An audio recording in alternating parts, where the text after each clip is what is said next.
नमस्कार दोस्तों, स्वागत है आप सभी का मेरे YouTube चैनल स्टेनो गुरु शिवा में। दोस्तों शुरू करते हैं आज की डिक्टेशन। गति लेखन अभ्यास संख्या 176। गति 80 शब्द प्रति मिनट। स्टार्ट। मनरेगा वित्तीय मामले में देश की अन्य सभी योजनाओं से बिल्कुल अलग मानी जाती रही है। इस योजना को प्रारंभ में नरेगा नाम से चलाया गया था, जिसे 2 अक्टूबर 2009 में मनरेगा कर दिया गया। पिछले कुछ दिनों से यह योजना काफ़ी सुर्खियों में है, जिसका कारण है केंद्रीय वित्त मंत्रालय की ओर से किया गया एक नीतिगत परिवर्तन। इससे मनरेगा भी अब अन्य योजनाओं की तरह वित्तीय खर्च सीमा के दायरे में आ गई है। मनरेगा दुनिया की सबसे बड़ी रोजगार गारंटी योजना है। इसे एक मांग आधारित योजना कहा जाता है।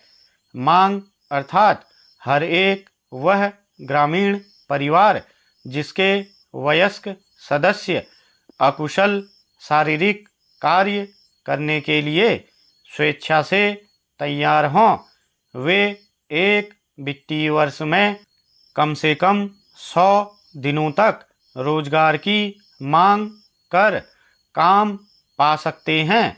मांग का सीधा तात्पर्य है कि जब जरूरत हो तब रोजगार दिया जाएगा और उसका भुगतान होगा।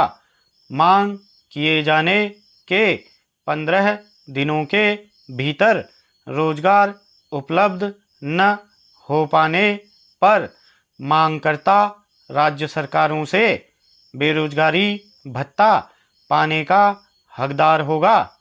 बेरोजगारी भत्ता आरंभिक 30 दिनों के लिए न्यूनतम मजदूरी का 1/4 तथा बाद की अवधि के लिए न्यूनतम मजदूरी का आधा होगा।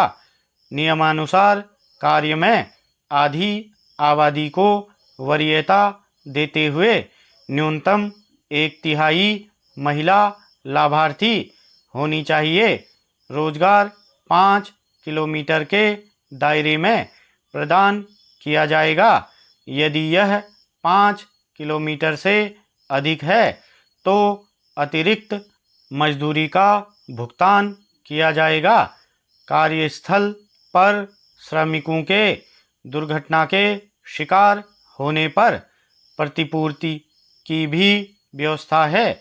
इसके अलावा कार्यस्थल पर मृत्यु अथवा स्थायी दिव्यांगता की स्थिति में अनुग्रह राशि भी प्रदान की जाती है। मनरेगा इतनी सारी खूबियों के साथ कुल मिलाकर ज़रूरतमंद को काम देने के निमित्त सरकार को नैतिक रूप से बाध्यकारी बनाती है, जो वित्तीय दायरे को भी पार कर सकती है। इसलिए यह एक योजना के साथ कानून भी है। मगर अब केंद्रीय वित्त मंत्रालय ने इस योजना को भी मासिक या त्रैमासिक व्यय से बांधने की ओर कदम बढ़ाया है। मासिक या त्रैमासिक व्यय केंद्र सरकार द्वारा वर्ष 2017 में शुरू किया गया था, जिसका मकसद सरकारी विभागों का अपने खर्च पर सख्त निगहबानी करना तथा यह सुनिश्चित करना है कि खर्च बजटीय प्रावधानों के अनुरूप ही चले।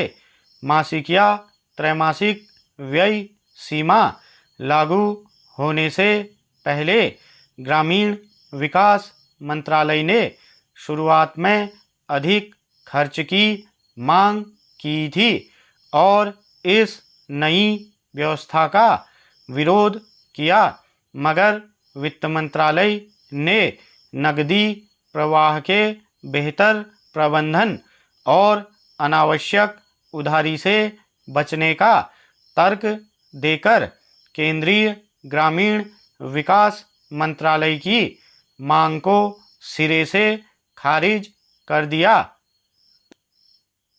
स्टॉप।